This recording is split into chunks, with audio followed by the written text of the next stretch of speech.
happens when the priest pronounces the shlokas wrong? Ishvara will understand and be kind to the follower. Priest, however, will not get the benefit of the prayer. If a wise man knows the correct pronunciation, he should teach the correct pronunciation when the priest is alone. Public embarrassment of the priest should be avoided. Which work is more respectable? Gita teaches that there is no hierarchy of labor. No work is degrading. If any work ought to be done, then it should be a good and respectable work. How to change the world to make it a happier place? Everyone thinks of changing the world, but thinking of changing oneself will be more lovable to Ishvara. Why do the devotees of Ishwar go to the temple for idol worship? The mantras of idol worship are full of adulation and admiration of Devatas' contribution. Devatas are Hindu prophets who came as Messiah of Ishvara. Idol worship is a demonstration of hero worship. Best benefit, however, is obtained through regular chanting of Ishvara mantra hymns.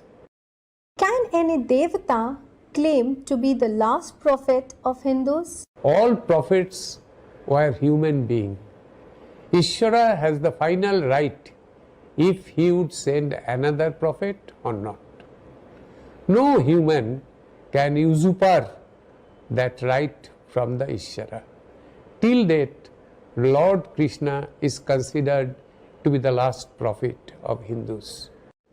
How should the head of any temple be respected? The head of any temple is generally the custodian, trustee, or administrator of the temple and a priest.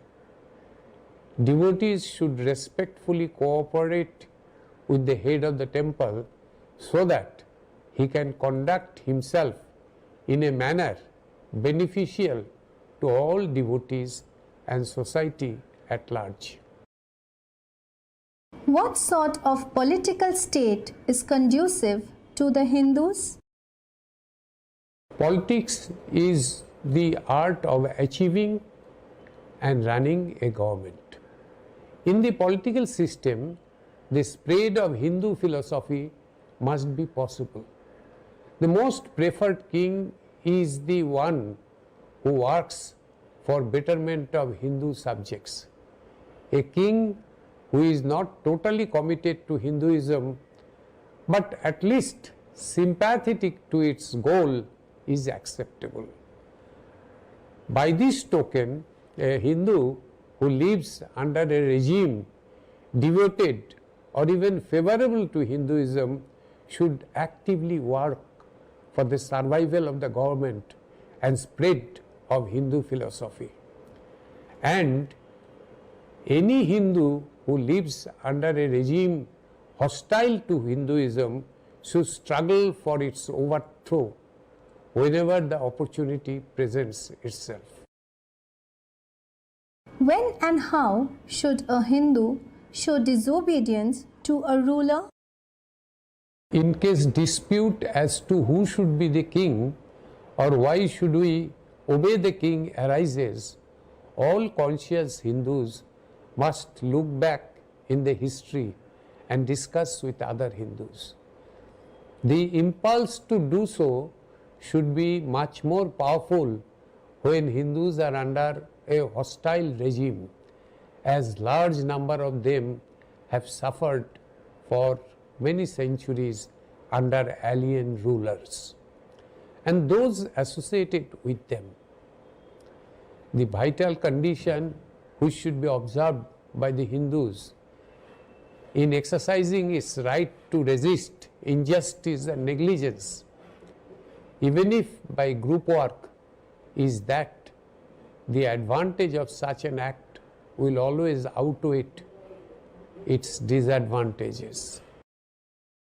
Can a Hindu leader use position, caste, or group to advance their political importance? Which type of work is degrading? Anyone who uses political methods or theory which encourage any division amongst Hindus in any form is an enemy of Ishvara and deserves to be annihilated. Ishvara knows nothing of a hierarchy of labor. No work is degrading.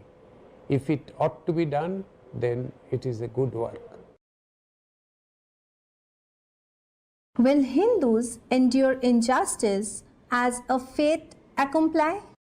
Hinduism upholds the principle of free will as opposed to that of predestined fate.